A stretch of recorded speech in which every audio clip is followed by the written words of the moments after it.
Caught on camera, Memphis police searching for a suspect in a robbery at a local Walgreens. Police say just after 9 p.m. Thursday, a man came in the store located in the 16700 block of Macon Road demanding cash. You see him there with a handgun. If you have any information about this case, please call Crime Stoppers at 901-528-CASH. Lawyers for the city of Memphis are filing a motion in hopes it will be dismissed from a multi-million-dollar lawsuit. The suit was brought by attorney Ben Crump and the family of Tyree Nichols against the city of Memphis. In the motion, the city alleges that there was not sufficient evidence to hold them legally responsible for the death of Tyree Nichols. According to these documents, the city believes it did not actively aid in the violation of Nichols' civil rights. An inmate who escaped from Northeast Arkansas Community Correction Center in Osceola is back in custody. Investigators say 32-year-old Joshua Harris was rearrested around 9:30 last night. He was taking out the trash around 1:30 Thursday afternoon when he escaped, according to authorities. Harris is serving a 5-year sentence out of Independence County on drug charges. A monumental day for nearly 24 families in Memphis as they officially became first-time homebuyers. And it was all thanks to a program by Habitat for Humanity. Action News 5's Sydney Gray brings us this story. It was a day of celebration for 22 families who now have the keys to their own home. I've just been bouncing from house to house, couch to couch. Basically, I was homeless in so many words, but yeah, look at me now. Terry and Denise Wallace began their home buying journey back in 2019. COVID set them back, but the couple says they're overjoyed. Terry says it's especially monumental for him as he's now the first homeowner in his family. Being able to leave a generational wealth, being able to have children and knowing that this is yours, this is something that you can hold on to, you can start and you can build fresh from a home that your parents was able to provide for you. Y'all, we closed 30 loans this past fiscal year. It's all thanks to Habitat for Humanity's affordable mortgage program. The program offers a zero-interest mortgage. That is how we make it affordable. There's all these myths out there where people think Habitat gives houses away. We absolutely do not. It's a home buying program with a 30-year mortgage, but no interest. Applicants must attend 13 weeks of homebuyer education, save an emergency fund, contribute earnest money toward a down payment, and pay a monthly note on a 30-year mortgage. All steps the Wallaces say was well worth it. You don't know how to budget your money properly. You never know that until you get into that situation. Just knowing that you have something of your own and how to take care of it, who to call, when to call them. The new home buyers closed out their celebrations by reciting the dedication of homes. Terry says his perspective in life have changed for the better, and he encourages men facing similar situations to his to step out on faith and make a change. Never give up hope. Keep going. Stay prayed up. And if you hang around the wrong crowd, get away from them. Sydney Gray, Action News 5. And congratulations to them. If you'd like to become a home buyer in the future, head to memphishabit.com and click the homeowner link for more information about how you can begin the process. We've got some good news coming out of Nashville. Metro Police have found Kyle Crimmins Jr. and he is safe. Where did they find him? Well, our sister station WSMV's Brendan Tierney has a story. A frantic search in the air and on the ground. Metro Police spending more than a day looking for 10-year-old Kyle Crimmins Jr.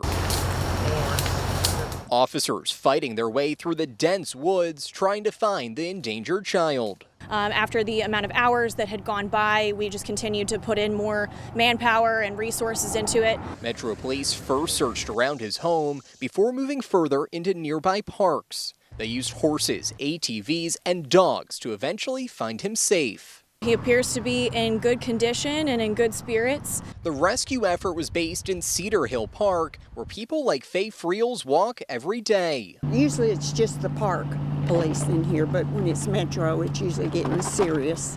She says there are parts of the wood that are too dangerous for even her to venture into, yet alone a small child like Kyle. It's heartbreaking. I can't imagine how the parents feel. Well, Metro Police in Nashville were prepared for the worst in the search, but Kyle is now back at home, safe with his family. Still ahead, the FDA has granted full approval to a drug proven to slow the progression of Alzheimer's disease. How this new drug is raising hopes and concerns.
For the first time ever, the FDA has granted full approval to a drug proven to slow the progression of Alzheimer's disease.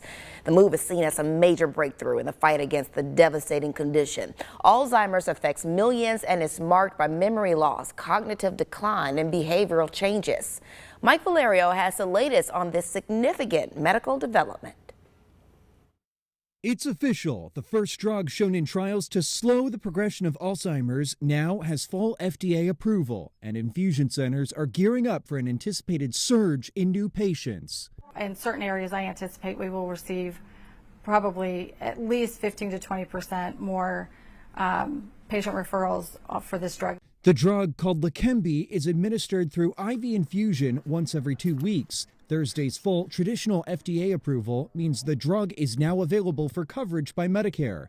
Leqembi has been available under accelerated FDA approval since January, but at a cost of more than $26,000 a year before insurance, many patients couldn't access or afford it. You had this treatment at your fingertips, and suddenly you had Medicare saying, yeah, but you can't quite get access to that at this point in time. A large trial funded by the drug's makers found Leqembi slowed the progression of the disease by about 27%. Leqembi targets a specific protein that forms plaques in the brains of Alzheimer's patients. The drug does carry some risks. About 13% of patients receiving the drug in its trial had brain swelling, and 17% had brain bleeding, compared with 9% in the placebo group. And while experts agree the drug is a major turning point, they also warn Leqembi is not a cure and was only tried in people with early Alzheimer's disease. People who are moderate or severe, we would not know whether this drug was efficacious, and we would not even know whether it was safe. I'm Mike Valerio reporting. And we will see rain and storms come in once again for our Sunday. I'll have all the details, your full weekend forecast, and a look at your 7-day coming up after the break.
This broadcast is sponsored by Best Care Plumbing, Heating, and Air. When it comes to your comfort, you deserve the best. You're watching Action News 5 at 6. Residents of Moss Point, Mississippi are still dealing with the aftermath of a tornado that hit 2 weeks ago. But as debris and rubble pile up next to the roads, government funding to help still in the air. Amber Spradley has more.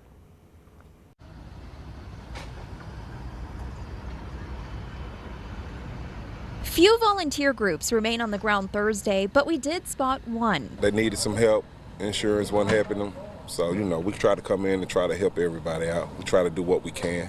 Derek Lewis and Julian Ochoa are with One Stop Construction. They traveled to the area from Hattiesburg. For me to be in an area like this, where it's a disaster. It's a disaster. City leaders approved $2 million Wednesday night for debris removal. Residents throughout the city instructed to move as much as they can to the road. But for other homeowners in the Twister's path, The people aren't getting the help they need. People aren't hearing them out.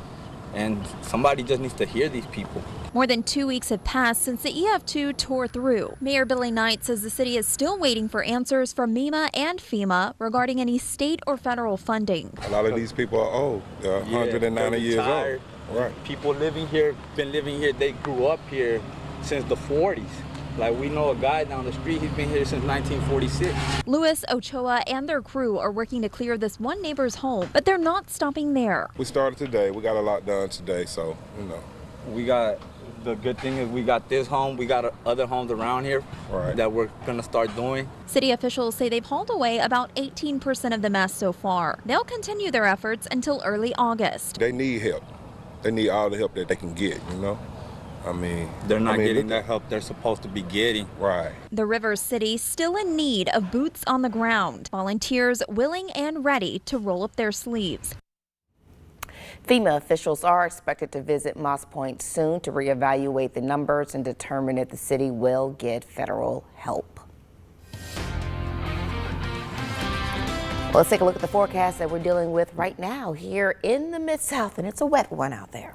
Yeah, it is. We saw a wet afternoon. If you did have any plans, probably ran into some showers and storms this afternoon and evening, and that's going to continue into our Sunday. Take a look at our Midtown High 5 cam, seeing a lot of cloud cover over Memphis right now, but again, no rain. We saw that really move through in the afternoon and then into portions of our early evening, but now we're just seeing a lot of cloud cover out there here in Shelby County, but we do see some showers and storms sitting off to our east. As you can see here around Jackson, Tennessee, some strong showers and storms sitting over in Dyer County, over into Crockett County as well, and some spot showers trying to push in to Cross County, Arkansas as well. But the majority of the Mid-South is sitting dry right now. As we head over the next few hours, we could see some rain chances even into the 6 o'clock and 7 o'clock hours, some spot showers and storms, and we'll see temperatures dip into the low 70s, upper 60s as we head overnight, and before that, rain chances will return early for some of us on our Sunday. As for tomorrow, we are going to be seeing scattered showers and storms throughout the day.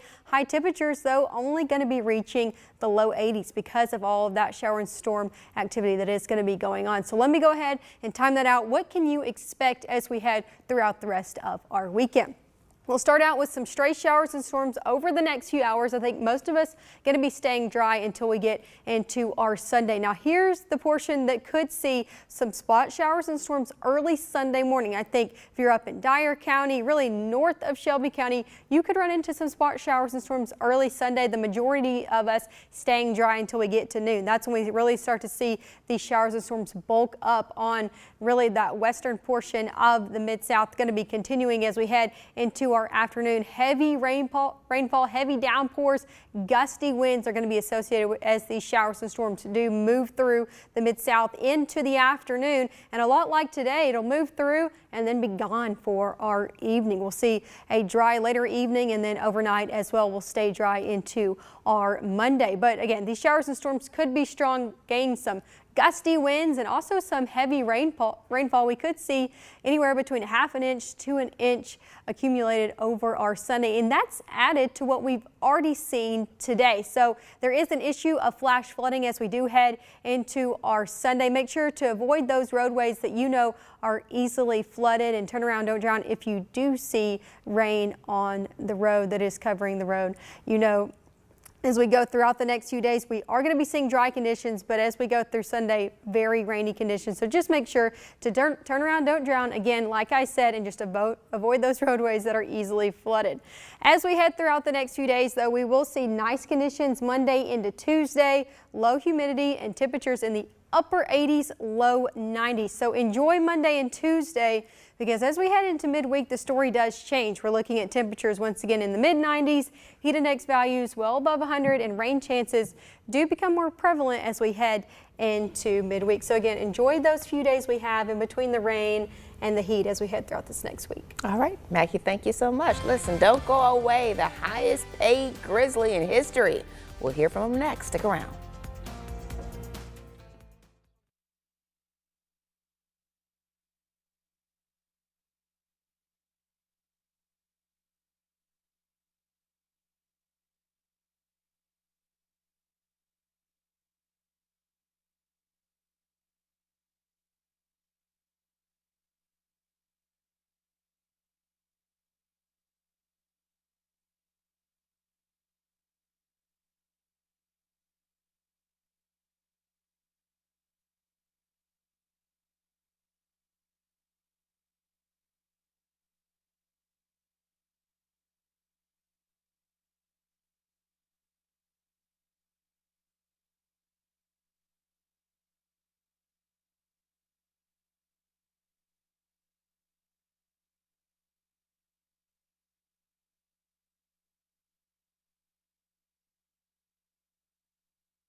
Check, check, check. Josh Christopher. Yeah, I hear my.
Hi, how are you? Doc Holliday. 1 week ago, the Memphis Grizzlies gave Damon Bain a bag.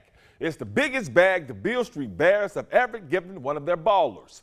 $207 million spread out over the course of 5 years. Now let's do the math. You got 207 divided by 5. That's more than $41 million a year. Those are big bucks. Today, Bain talking about getting those big bucks. I think the timing could have been any better. My son had just turned 1 year old, and we have our whole family in town. So being able to celebrate that moment with them, who have been along on the journey, that started many, many years ago. God has blessed me in many ways, and this is just another one of those ways. Bain's brand new teammate, Marcus Smart, talking to the media for the first time since joining the Grizzlies. Smart heading to the Bluff City after playing the first 9 years of his career with the Boston Celtics. In Boston, Smart was a dog on defense. He was named the 2021-22 NBA Defensive Player of the Year because he's a dog on defense. So everyone knows the expectations the Grizzlies have for Smart on defense. But what about on offense? See the floor differently than certain guys, other guys. So for me, to be able to have the ball in my hands and to be able to dish it out from what I see is something that I love. But I'm very fine with playing off the ball. You always been taught to adapt as a kid growing up, and that's just what I tried to do. I played multiple positions growing up, so I'm used to it all. So it really doesn't make any difference whether I'm on the ball or off the ball. I'm just going to continue to try to make guys better, and that's what I do. And coming here, we got some shooters. We got guys, Desmond and Luke, and then we got guys down low with Jaren and those guys. So to be able to find guys and get them easier shots is something that's my job, and that's what I plan to do. After looking unbeatable for 3.5 months, Memphis 901 FC has looked unwinnable this month. A franchise best 12-match unbeaten streak has been replaced with a 2-match beaten streak. First beat last week at Phoenix, 6-0. Second beat last night at home to San Antonio, 4-0. The 901 needed to call 911 about as soon as the match started last night because San Antonio was on an assault. The team from Texas scoring 3 goals in 35 minutes, all 3 goals coming from forward Tani Oluwashi. The 901's next match Wednesday at Oakland. So Oluwashi washed them out. The 901, 911. I like it. Play on words. Okay, let's get a final look at our forecast. We are going to be seeing showers and storms as we head throughout the next 48 hours, especially into our Sunday. And temperatures only reaching the low 80s, but hang on, Monday and Tuesday is going to be really nice with temperatures in the upper 80s. Thank you so much, and thank you for joining us on our digital platforms. We'll see you back on air at 10. Take the First Alert Weather Team wherever you go. Live radar, hour-by-hour forecasts, everything you need to help plan your day. Download the free First Alert Weather app today. Sponsored by Comfort Dynamics, Heating and Air Specialist. Your comfort is our business.